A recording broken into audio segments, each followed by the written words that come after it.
ladies and gentlemen, my name is Kevin Chekowitz. This is the Kaged Review, and I'm actually getting back into movie reviews.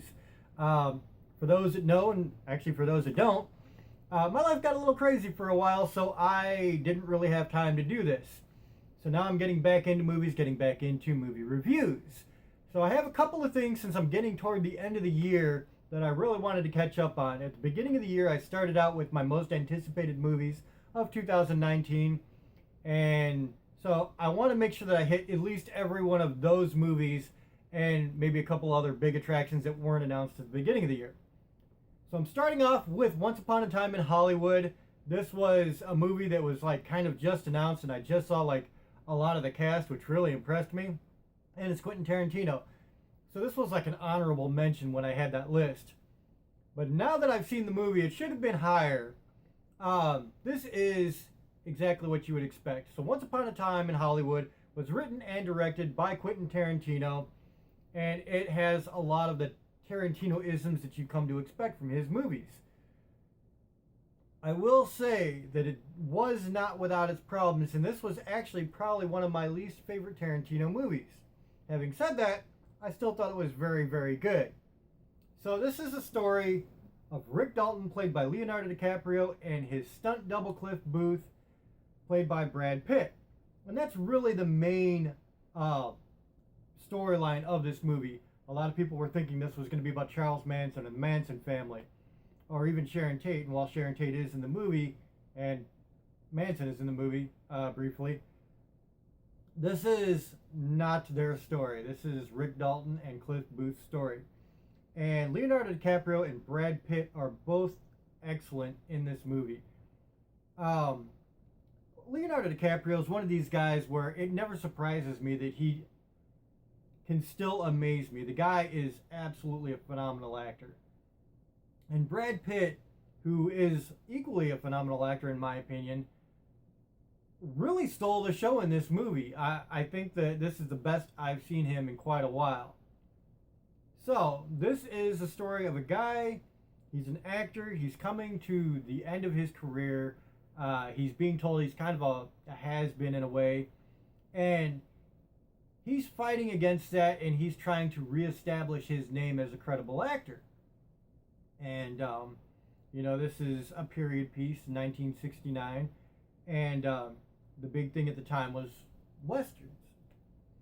So he gets involved in this new Western movie, and it's just kind of that story. And the funny thing about this movie is it's a very loose plot. It's basically following these guys' lives for a few days, and nothing really stricter than that. It has the epic conversation pieces that you would expect in Tarantino movies. And it's funny because Tarantino is better at just two people having a conversation in a movie than pretty much any director I've ever seen. I mean, I don't know, dude. I haven't seen anybody else make a movie with just a conversation, just two people talking, as compelling as he makes it. It's crazy. Very, very, very good acting, though. Really sells it, though. And, of course, that again goes to Leonardo DiCaprio's abilities. There's parts in here where he's talking to Kurt Russell, or there was this little girl who is a young actress in one of the movies he's making, and they're having a conversation out of scene that was just remarkable. Absolutely phenomenal. And so, I mean, that's really what sells the movie. Now, of course, you do have the second storyline, which is Sharon Tate, played by Margot Robbie, who was great in the movie when she was there, but didn't have a whole lot. And I will say, unfortunately, there are scenes that you have with Sharon Tate that could have been cut out of the movie and honestly would have probably made it a better movie for it. Not that it was bad acting, but just because it was unnecessary and drawn out. And I will say that that's probably one of the biggest problems I have with Once Upon a Time in Hollywood. It's been said before by a lot of reviewers. I've watched reviews on this movie already, so I kind of get the gist of what people are saying about it. And I have to agree. It's a 2 hour and 45 minute movie, close to 3 hours, and it probably could have been cut down to a 2-hour movie because there are a lot of things that were just drawn out and honestly somewhat boring. And it's a catch-22 because they spent a lot of time building set pieces or changing actual physical locations in Los Angeles to look like 1969. And it had to cost a lot of money, and it was incredibly beautiful. Like, these were some amazing shots. But you have long drawn out scenes where people are driving, and I mean, you know, it's meant to show off all of this, but it's drawn out, it's boring. This scene in particular where Sharon Tate is watching her own movie in a theater is pretty long for what it is. So again, drawn out and a little boring. I didn't have some of the issues that other people had with specific parts of this movie, especially the Bruce Lee scene. People were just going nuts about that. And I'll talk about that in the spoiler review, but it wasn't that big of a deal to me. It really was not. Quentin Tarantino does what Quentin Tarantino has done, and that is take actual events and kind of play with them and change history. It's not the first time he's done that, and I'm sure it won't be the last. So I kind of take that with a grain of salt. The story itself, what story there was really, really damn good. The third kind of storyline that's happening in all of this is periodically you'll see these hippies like out on the street, particularly Brad Pitt's character, Cliff Booth. Now this guy was said to have murdered his wife, and you don't really know throughout the movie whether he did or didn't, but it kind of gives you the impression he did. And it also gives you the impression that this guy can really take care of himself. Well, he winds up talking to one of these hippies, and she needs a ride back to her place, which just happens to be the Manson compound. And that's not really a spoiler, trust me. So he goes back there, and that's the first kind of connection between these people and Cliff Booth and Rick Dalton.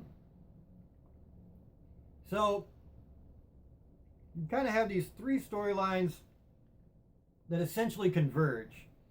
And I can't really talk about what happens because, you know, that's a whole lot of spoilers.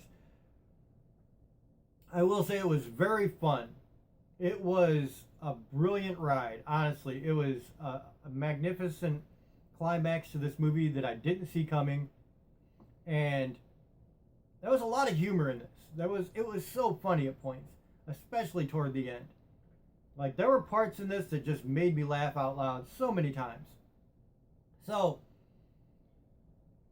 really, in a lot of ways, this was a comedy too. I mean, it was a drama, but it was definitely, I think, intentionally meant to be very funny all the way through. Very cool. So, before I get into anything else, I'm going to go ahead and grade this, and then I'll set up another spoiler review, and I'll send that out, and I'll let you guys check it out. For this movie, I will say that, you know, I don't have any movie experience. I didn't know anything about cinematography or sound editing, or, you know, I have no inside information into Hollywood and how it works. I can only say that these shots were absolutely beautiful. Everything looked amazing. The soundtrack was wonderful. The acting was phenomenal. Honestly, some of the best acting I've seen from Pitt and DiCaprio. Really just excellent.